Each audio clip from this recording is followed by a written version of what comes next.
It's primarily about greed. Greed for money, greed for power, greed for some type of gratification, whatever it is. That's what it's about. Yeah. And yes, there is a camaraderie that exists that only exists in foxholes. It's the foxhole mentality. But you need that to exist as a cop. There were a lot of cops that were very angry with the whole corruption thing being brought out into the light, because it made them look bad. It made every cop look bad. Everybody perceived all cops to be dishonest. That the department has a serious corruption problem which must be characterized as extensive. Is that correct? In those days, corruption at a low level was so regular that it was expected of you. I mean, everybody wasn't corrupt, but nobody would ever tell on anyone else. Everyone knew that corruption was going on, but no one admitted that it was going on. The people in control didn't acknowledge what was obvious to anyone who cared to look. Serpico had I think, a very perceptive way of describing it, and whether the numbers are right or not. He said 10% of the department is absolutely honest. 10% of the department is absolutely corrupt. And the other 80%, they wish they were honest. He said, "I've been holding something for you." At which time he handed me a white envelope, and he told me, "This is from Jewish Max." I asked him what I was to do with it, and he says, "Do what you please." Who was Jewish Max, to your knowledge? He was a gambler of a large syndicate. What was in the envelope? Approximately $300 in U.S. currency. I told him that I didn't need the money and I didn't want to get involved. He told me it was okay, and he accepted the money and thanked me. When you say he accepted the money, what physically did he do with it? He took the money out of the envelope and he stuffed it in his pocket. He informed me about the pad. Now, the pad, what is a pad? How do you define it? A pad is a systemized pickup of monies from gamblers in order to give them immunity from arrest. Every time they questioned me, they tried to prove that what I was saying was untrue, rather than take the attitude that allow me to assist them in an investigation. Suggestion made that you carry an electronic device yourself in investigating the corruption? Yes. And what was your reaction to the suggestion? If I personally wore a wire, the only information I could get was on a patrolman level, and I was not interested in just locking up patrolmen, that I wanted to take it to a much higher level where the problem lied. And who was present at the meeting? Myself, Detective Durk, and Commissioner Freeman. To the best of your recollection, what was said? I again informed the Commissioner of all the facts that I had related to the other people. And what was Commissioner Freeman's reaction? He said, "Well, what do you want me to do about it?" And there could be no life, no real life for me or anyone else on that force when every day we had to face the facts of our own terrible corruption. I saw that happening to men all around me. Men who could have been good officers, men of decent impulse, men of ideals, but men who were without decent leadership, men who were told in 100 ways every day, "Go along, forget about the law, don't make waves, and shut up." Your report has to tell us about the district attorneys and the courts and the bar and the mayor and the governor and what they have done and what they have failed to do and how great a measure of responsibility they also bear. Otherwise, if you suggest or allow others to suggest that the responsibility belongs only to the police, then for the patrolmen on the beat and in the radio cars, this commission will be just another part of the swindle. The problem is that the atmosphere does not yet exist in which an honest police officer can act without fear of ridicule or reprisal from fellow officers. We must create an atmosphere in which the dishonest officer fears the honest one, and not the other way around.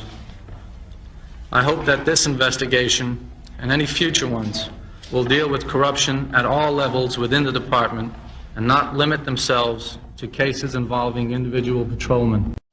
I hope that police officers in the future will not experience the same frustration and anxiety that I was subjected to for the past 5 years at the hands of my superiors because of my attempt to report corruption. I mean, it was so disjointed and so out of whack, was so thoroughly corrupt. And that corruption having been around since Prohibition and had been in place since Prohibition, and it was institutionalized and systematized, true in New York and Chicago and Boston, Detroit, and whatever city where organized crime flourished and lived, you had institutionalized corruption. It takes place over a long period of time, and I describe it as an erosion process. All of a sudden now you're going to make a decision about your life. Am I going to behave this way or am I not going to behave this way? And everyone around you is saying to you, what other way is there to behave? You lose a certain sense of this division, you know, this separation between me and him. The separation between me and that street. Separation between, you know, who it is that I am and what it is that they are and what it is that he represents. And what it is that I represent, you know, is, you know, I'm a police officer and, you know, and I don't do that. Yeah, sure, I was part of the evolution of the city. I mean, I think a city evolves like a person, okay? And this city was so thoroughly corrupt for so many years, and it was in a process of evolution, a process of changing on its own, and I got involved in the process, you know, and I maybe pushed it a little quicker. There's a certain understanding of life on a day-by-day basis, understanding, knowing what it is that what you've gone through and where how you've gotten to the position you're in. But when you somehow go off to work one day and then come home and deliver this bomb, say, there's a possibility I'm going to be arrested. And then to see the expression on the family's face, what do you mean you're going to be, how can you be arrested? I mean, how does that, you're a policeman. I mean, how does that happen? What have you done? And so all this, all the structure, all the process of building up, of constructing this face that I was describing is shattered. So one of the detectives said to me, you're going to be out front here. I said, yeah. He said, well, you walk past the front of the building in exactly 90 seconds and look up. I said, okay. So I was across the street and I had my car parked across the street from this place. And I walked across the street in exactly 90 seconds. I looked up and this thing came flying out of the window. And I caught it. I walked over to my car, never looking into it, and I opened the trunk of the car and I threw it in. And there was a black kid standing on the street in front of this place. He had his hands on his hips, and he was looking out the window, and he looked over at me. And he said, what you up to? Yeah, because he saw cops running, coming and going from that place. But it was an unbelievable story of detectives who were among the very best in the police department at solving crime, among the very best at catching drug dealers, brave, tough, vast majority, not all, but vast majority who started off with absolutely the right motivations, going after drug dealers, hated drugs, hated criminals, kind of all deteriorated. They started first by taking money, and then when there wasn't money in certain deals or there wasn't money in certain situations where they were making arrests, they'd substitute the drugs for the money and then sell the drugs through their informants. And they had developed an elaborate web of rationalizations for why this was okay. Goodness and evil is clearly defined. I mean, it's not so complicated. I mean, we can make it complicated if you like it to be. If you want it to be complicated, you want to rationalize your behavior, you can do that. But the truth of the matter is that evil has a face, and you can recognize that face as soon as you look at it, and you hear it, you know it, you know it. As soon as someone starts talking about it, as soon as the opportunity presents itself, a voice explodes in the back of your head and says, this is wrong, period. And then what we do is suppress that voice. You know, we suppress it, it's like, shut up. I want to listen, I want to rationalize this, I want to understand this, you know, there's more to be said here. Something specific will happen to give you, you know, the opportunity to like, okay, now here's your opportunity. Are you going to be part of this or you're not going to be part of this? Now, I push my way in and I look in the trunk of this car and all these paper, they're paper bags and they're people are throwing these paper bags over, and there are rolls of money in the car, you know, about the size of your fist, wrapped with red rubber bands. The most money I'd ever seen in my life was when I cashed my check payday, and it fit neatly in my shirt pocket, you know, barely made a bulge. And I'm looking at all this money, and everyone's looking at it, and people are going, holy mackerel, you know. Cuban guy who didn't speak a word of English, when we handcuffed him, put him in, steps out, lieutenant grabs him, pulls him out, and says, where'd you get all this money? He looks in the trunk of the car and says, man, he said, that must be counterfeit, because that ain't my money. He said, I don't know who belongs to that money. It's not mine. And whoever it belongs to, he ain't here to say it's his. It's not mine. So if he ain't here and it's not mine, it must be yours. And he laughs. So the lieutenant said, well, listen, I don't do anything unless it's unanimous. And someone asked, what's the question? You know? He said, well, I don't do anything here. We have a car full of money. We find no drugs. We find no guns. We don't find anything. We don't find anything. And what are we supposed to do? He said, what we do then, he says, we turn it over to the city, you see. We send, you know, we seize all this money. We spend 2 or 3 days counting it and all that shit, invoicing it, vouchering it. We turn it all over to the city. The city takes the money, do you understand? And they give it to welfare. Do you understand? Some asshole in welfare goes out, buys a gun, and kills a cop. Now, you want to be responsible for killing a cop, you call welfare. You call the city. So I'm not killing no cops. I said, no, forget it. Cuban guy then steps out and says, I got an idea, guys. Now he speaks perfect English. The guy had barely an accent. He said, I got an idea. He said, here's the deal. He said, why don't you guys take half this money and let us go back to Florida, and I swear to God, we'll never come back to New York. Lieutenant says, you swear to God? I said, yeah, I swear to God. He said, listen, I don't know about you guys, but as far as I'm concerned, I know these Cubans are very religious people. And if this guy swears to God, that's good enough for me. You begin to rationalize this whole business that this is a great big game and no one really cares, and that you know, on this, you know, on this whole structure, in this whole structure of things, you're certainly the lowest rung of this ladder, because you're the, you know, people treat you as though you're the least intelligent. You certainly don't understand, you know, you're not terribly sophisticated. You're a cop. So now you're in the situation. Now, how do I get out of the situation?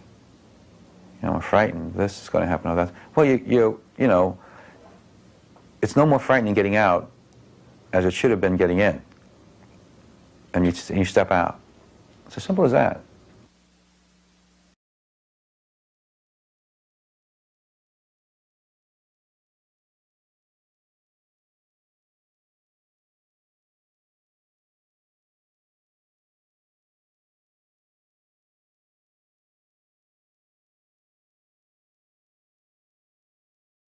I think it was like 52 cases emerged from that, from that one, from Bob's statements alone. The value of it was immeasurable to New York City and the New York City Police Department, because it changed a system of corruption. I mean, the fact of the matter is, people say, well, you know, I've had a guy who was a police commissioner of a big city, tell me the best cops he knew were the most corrupt cops. Now, he wanted to explain that to me. And, well, he didn't have to explain it to me, but he was going to try to explain that on a television show that we both were going to go on. And I said to him, well, what do you mean by that? He said, well, you know, the best cops I knew were the most corrupt, because they're the closest to the street. Well, you know, want to know something, pal? You don't need those guys as cops. You may think they're the best cops because they talk the best baloney. You know, but they're not cops. There's some form of creature that exists in that, you know, the dark space between cops and bad guys. They're not cops, or agents, or whatever they are. You know? So, if police are out of control and are highly corrupt, you know, you can see that. There's no way of hiding it in place, especially in the inner city. You know, they just see it every day, and they lose all faith in their police. Robert Leuci put his life on the line to blow the whistle on a narcotics unit that was accepting cash and drugs from dealers. I always wanted to be a policeman. There's a certain kind of bonding that takes place that you don't find in any other profession. Somewhere along the line, he got corrupted. 95% of the people in that unit were corrupt. And after a while, I just lost myself. I was not a policeman anymore. One of the cops said to Lucy, nobody can hurt us until one of us turns. The one who turned was Lucy. he really thought he was going to be this great American hero. Instead, he became one of the most hated men in the police department.